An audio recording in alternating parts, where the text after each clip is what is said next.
अच्छे लोगों के साथ ही हमेशा बुरा क्यों होता है? गीता के अनुसार अच्छे लोगों के साथ हमेशा बुरा क्यों होता है? वहीं जो लोग बुरे कर्म करते हैं और अज्ञानता की राह पर होते हैं वो खुशहाल दिखते हैं। श्री कृष्ण ने इसका जवाब गीता में दिया है। आपने महसूस किया होगा कि जो लोग अच्छे कर्म करते हैं वो परेशान रहते हैं, वहीं जो बुरे कर्म करते हैं वो खुशी से रह रहे होते हैं। अच्छे कर्म करने वाले परेशान होते हैं, आखिर उन्हें इतनी कड़ी परीक्षा क्यों देनी पड़ती है, जबकि जो अधर्म की राह में हैं वो खुश हैं और जिंदगी का लुत्फ उठा रहे हैं। अगर आपके मन में भी ये सवाल आया है तो आज हम आपको इसका जवाब देंगे। ये जवाब वो है जो भगवत गीता में लिखा है और श्री कृष्ण ने अर्जुन को दिया था। भगवत गीता में वर्णित कथा के अनुसार जब भी अर्जुन के मन में कोई दुविधा होती थी तो वो श्री कृष्ण के पास पहुंच जाते थे। एक बार की बात है, अर्जुन भगवान श्री कृष्ण के समीप आकर कहते हैं कि वो दुविधा में हैं और इसका जवाब वो श्री कृष्ण से चाहते हैं। श्री कृष्ण ने पूछा कि क्या सवाल है? अर्जुन ने कहा, मुझे ये जानना है कि अच्छे लोगों के साथ हमेशा बुरा ही क्यों होता है, वहीं बुरे लोग खुशहाल दिखते हैं। अर्जुन के मुंह से ऐसी बातें सुनकर श्री कृष्ण मुस्कुराए और कहा, मनुष्य जैसा सोचता है और महसूस करता है वैसा कुछ नहीं होता है, बल्कि अज्ञानता की वजह से वो सच्चाई नहीं समझ पाता है। अर्जुन उनकी ये बात समझ नहीं पाए।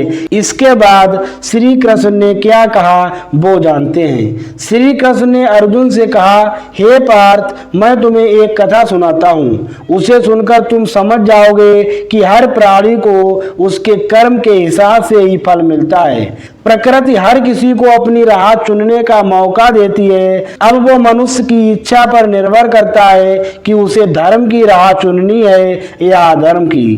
कथा शुरू करते हुए श्री कृष्ण ने कहा, एक नगर में दो पुरुष रहा करते थे।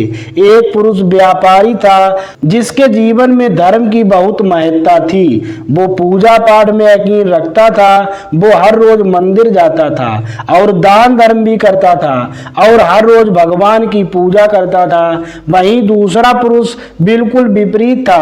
वो हर रोज मंदिर तो जाता था लेकिन पूजा करने नहीं, बल्कि मंदिर के बाहर से जूते चप्पल चुराने। उसे दान और धर्म से कोई लेना देना नहीं था। समय बीतता गया और एक दिन बहुत जोर की बारिश हो रही थी। इस वजह से मंदिर में पुजारी के अलावा कोई नहीं था। ये बात जब दूसरे पुरुष को पता चली तो उसने कहा कि ये सही मौका है मंदिर का धन चुराने का। पंडित जी से नजर बचाकर उसने मंदिर का सारा धन चुरा लिया। उसी समय धर्म कर्म में विश्वास रखने वाला व्यक्ति भी मंदिर पहुंच गया। दुर्भाग्य से मंदिर के पुजारी ने उसे ही चोर समझ लिया और चिल्लाने लगे। वहां लोग एकत्र हो गए और उसे बहुत मारा। किसी तरह वो बचते बचाते वहां से निकला तो दुर्भाग्य ने उसका साथ वहां भी नहीं छोड़ा। मंदिर के बाहर वो एक गाड़ी से टकरा गया और घायल हो गया। फिर वो व्यापारी लंगड़ाते हुए घर जाने लगा तो रास्ते में उसकी मुलाकात उस पुरुष से हुई जिसने मंदिर से धन चुराया था। उसने कहा, आज तो मेरी किस्मत चमक गई, एक साथ इतना सारा धन मिल गया। ये सब देखकर उसे बहुत बुरा लगा और उसने अपने घर से भगवान की सारी तस्वीरें निकाल दी। कुछ सालों बाद दोनों पुरुषों की मृत्यु हो गई। मरने के बाद जब दोनों यमराज की सभा में पहुंचे और भले पुरुष ने दूसरे व्यक्ति को देखा तो उसे बहुत गुस्सा आया। उसने क्रोधित होकर यमराज से पूछ ही लिया, मैं तो हमेशा अच्छे कर्म करता था, दान में विश्वास रखता था, उसके बदले जीवन भर मुझे अपमान और दर्द ही मिला और इस व्यक्ति को नोटों से भरी पोटली। आखिर ऐसा भेदभाव क्यों? इस पर यमराज ने कहा, पुत्र तुम गलत समझ रहे हो। वो दिन तुम्हारे जीवन का आखिरी दिन था, परंतु तुम्हारे अच्छे कर्मों की वजह से तुम्हारी मौत सिर्फ एक छोटी सी चोट में बदल गई।